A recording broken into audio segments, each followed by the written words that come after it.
Hello everyone. Today we will be looking at perennials, ornamental grasses, vines, bamboos, and prairie gardens. These are what we will cover in this module. In perennial gardens, they are very lush and beautiful. They're plants that come back every year. The flowers are very attractive. The environmental factors that go with it is very great and important to the landscape industry. Vines and bamboos are a little difficult, but we will discuss how you can add them into the landscape without them being invasive and taking over. With perennials, they live from one year to the next. As we said, they keep coming back. They do not require replanting. They are what you call workhorses.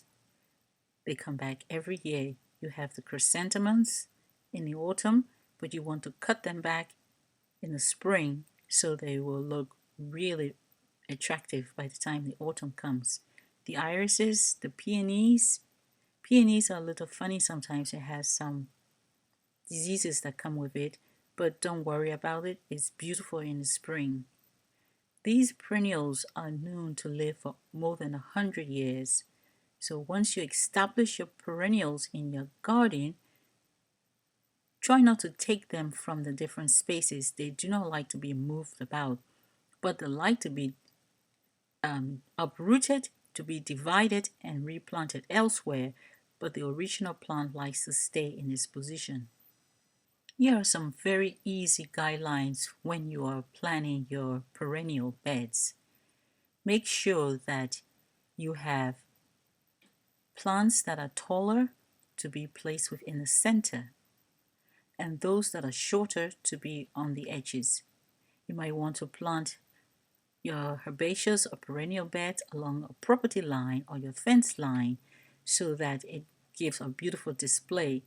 Give it a good 5 feet wide. You need your beds to look very full and beautiful, and that's about the right distance you want to work with. Within your perennial beds, you want to take into consideration your environment.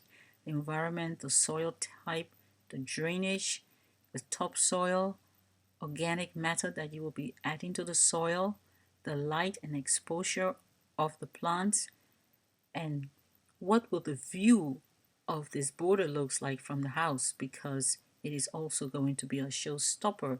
You want it to look very attractive.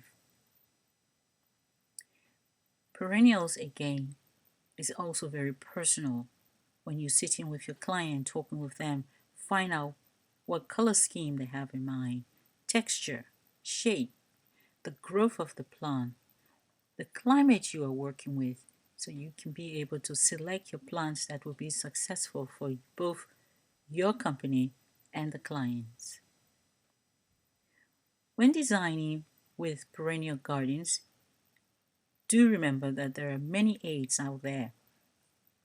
There is the computer-aided design you can use to create your 3D images to present to your client to show them what the garden design will look like.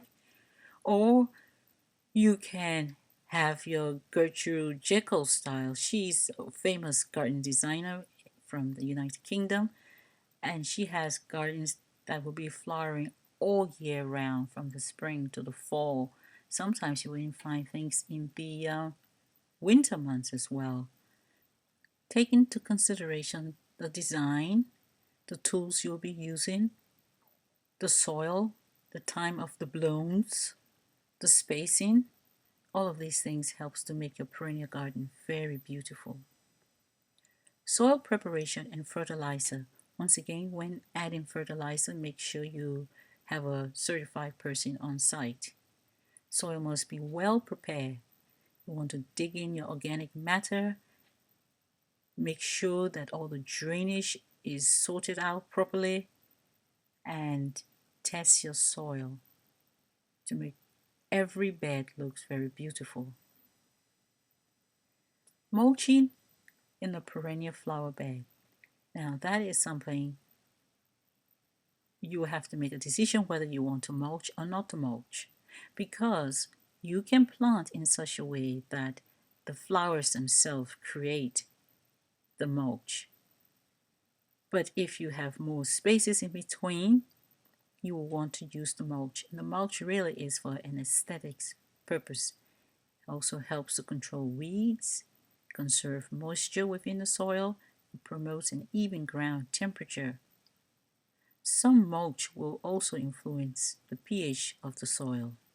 So consider what you want to do with your client and make the decision regarding mulching. Transplanting.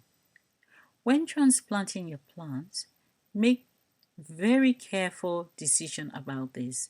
You want to have your crown set in the original depth so that the plants settle well. Water the soil, fertilize it a little bit, and then put your plant into the hole that you have dug. This helps to get your plant well rooted. You might even take the plant out of the pot and rub the edges a little bit to stimulate the roots growth as well. Ornamental grasses. With ornamental grasses, you want to be very selective, because if you do not put them in the right places, it becomes a problem. They come in various colors, shapes, and textures. They have a beautiful sense of movement. You literally can hear the sound of the grasses during the time of windy days. So it is very attractive when they are planted well. They can be used for dry flower arrangements and so many beautiful things out there. Vines play a very important part in today's landscaping. They act as a form of a living fence and a garden room. They also help to cool down the area that might be very sunny. It shades it off. You can use vines in so many ways that can be very attractive. There are many vine species out there. You have wisteria, you have the trumpet vine, you have ivies, and so much more. Be very selective which vine you get and where you want to plant your vines. Because if you do not plant your vines strategically, it will become very invasive and take over the landscape. Bamboo is an exotic plant. It is being used extensively in today's landscaping. However, in order to be very successful with using bamboo in the United States, I would suggest that you plant your bamboos in pots, because it is very invasive. If for any reason you have a large land you're working with and you need the space and you have the space, by all means go ahead. Other than that, it will be very disturbing to your neighbors, because they do have rhizomes, root system that can go for miles and can take over. Even if you haven't planted it yourself, it will get into the neighbor's garden. So discuss this very well with your client and let them know what they're in for. There are some species of bamboo that, if you're very careful, they are the pygmy bamboo and the not so large grass-like bamboos. There's so many different species. Look carefully with the landscape designer, landscape architect, botanist, and they will help you choose a species that will be just perfect for growing bamboo. It is a beautiful plant. It just needs to be carefully selected. In the Prairie garden, this is a very beautiful garden to establish what you want to use are native plants, annuals, biennials, and perennials within this garden. It is best grown on the edges of your property. It is a wonderful way of naturalizing what is in the area. Here you will attract butterflies, songbirds, and other forms of wildlife. This is a great area for parks and large country estates. You can establish this garden by using special seed mixes. Most prairie plants grow best in full sun, and they are drought-tolerant plants. It is very easy to establish. Make sure you have your soil tested, even for that area, but the plants themselves will grow in such a way that will help to enrich the soil. It is best that when you are planting this garden, you follow the instruction on the packet. It is very easy to take care of. Once a year, you will just come and mow it down, and the seeds will come back up again and help them to grow. Keep an eye on it. It can be very, very beautiful. Special surprises every year will come up for you. In summary, we want to talk about the perennial gardens. Remember, we said that they come back every year. They are also known as the herbaceous garden. They are beautiful in terms of the flowers, the colors. Throughout the seasons, you will find something growing in your garden. Even in the winter months, you can find the helleborus growing and flowering. Other landscape plants are the ornamental grasses, bamboos, and vines. We talked about those, how you have to be very careful and selective where you plant them, or else they can become invasive.